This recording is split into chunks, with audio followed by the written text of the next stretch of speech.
지금 지구상에 전쟁이 일어나고 있는 곳은 몇 곳이나 될까요? 아니 지금 전쟁이 일어나고 있는 곳이 있다고? 네, 그렇습니다. 내전이나 국지전이 일어나고 있는 곳이 전 세계적으로 30곳이 넘습니다. 주로 아프리카와 중동에서 일어나고 있는데요. 언제, 어디서 갑자기 크다큰 세계 전쟁으로 번져나갈지 알 수 없는 일입니다. 그런데 우리는 이 사실 또한 반드시 기억해야겠죠. 국제법상 대한민국도 내전 상태라는 사실을요.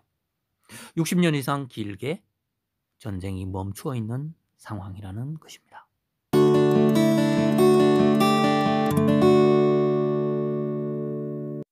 오늘 방송 제목을 보시고는 무슨 이런 식상한 제목이 다 있나 라고 생각하시는 분들이 계실 수도 있겠습니다. 하지만 또 한번 제가 강조를 드려야 할 것 같습니다. 실물, 금과 은을 우리는 반드시 보유해야 합니다. 그 이유를 제가 오늘 몇 가지로 말씀을 드리려고 합니다.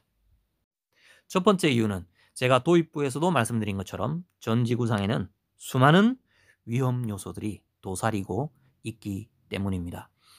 전쟁뿐만 아닙니다. 경제적인 붕괴 상황을 맞이한 나라들이 계속해서 나오고 있죠.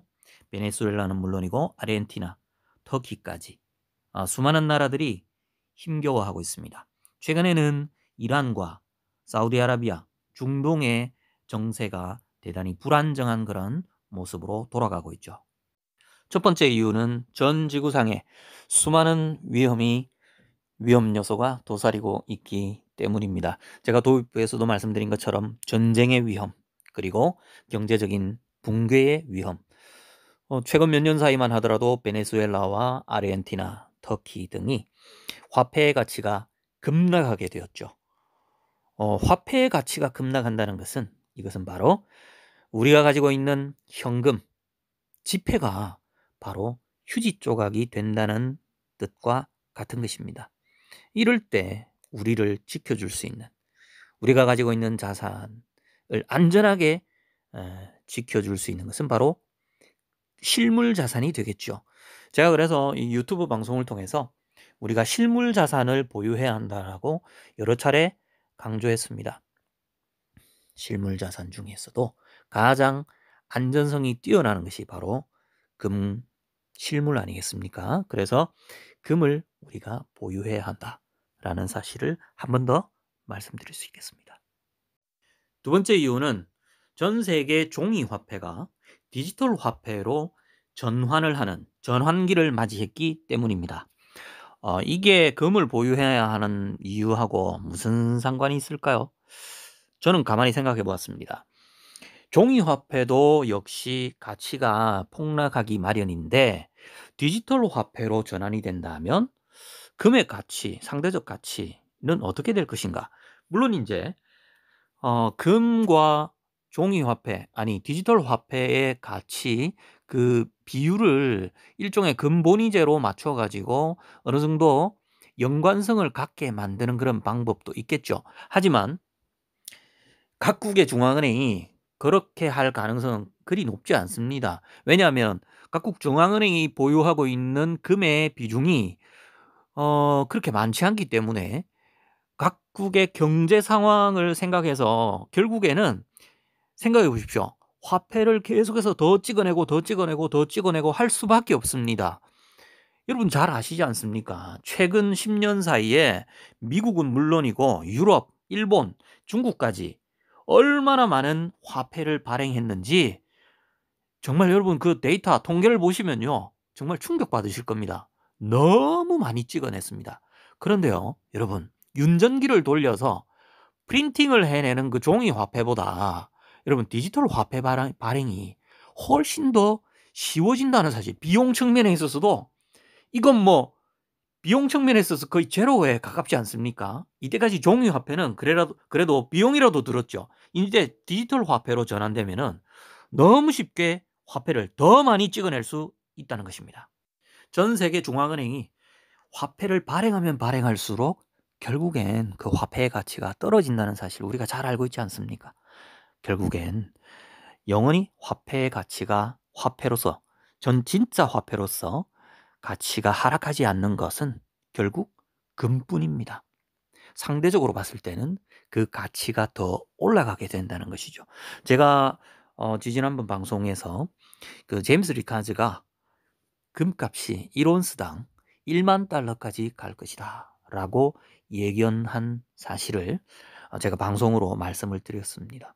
정말 그런 날이 곧 닥칠지도 모릅니다. 세 번째는 미국의 경제 상황이 심상치 않기 때문입니다. 최근에는 수많은 투자의 대가들이 내년쯤에 미국의 금융시장이 큰 위기를 맞을 가능성이 높다. 특히 주식시장이 폭락할 가능성이 높다라는 예견들을 지금 내놓고 있습니다. 실제로 최근에는 미국의 PMI 지수, 제조업 지수가 급락하는 그런 상황까지 나타나고 있죠. 세 번째 이유는 미국의 경제 상황이 심상치 않게 흘러가고 있다라는 것 때문입니다. 최근 며칠 사이에 이제 우리 빅뉴스는 바로 미중 무역 협상이 스몰 딜로 타결되었다라는 그런 소식이었죠. 미국이 왜 이렇게 이 무역 전쟁 협상을 오랫동안 끌고 오다가 갑작스럽게 타결을 보게 되었을까요? 수많은 서구 언론들은 중국의 승리다라고 이렇게 표현들을 하고 있습니다. 뭐 뻔하죠. 결국엔 트럼프 행정부가 코너에 몰린 상황에서 시간에 쫓겨서 결국에는 협상 안에 사인을 하고 말았다라는 것이죠. 트럼프 행정부가 이 시간에 쫓긴 이유는 물론 정치적인 이유가 더 클 것입니다. 하지만 경제적 상황도 결코 좋은 상황으로 지금 흘러가고 있는 것이 아니죠. PMI 지수, 미국의 제조업 지수가 최근 들어서 급락을 하고 있고요. 그리고 내년에는 특별히 미국의 주식시장이 폭락할 것이다라는 그런 예견들이 투자의 대가들의 입으로부터 나오고 있다라는 현실. 결국에는 달러 가치의 몰락을 가져올 수 있다. 달러가 이게 급락할 수도 있다라는 그런 이유 때문입니다. 달러가 급락하면 결국엔 금이 상대적으로 올라가죠. 마침 최근에 와서 금값이 조정을 보이고 있습니다.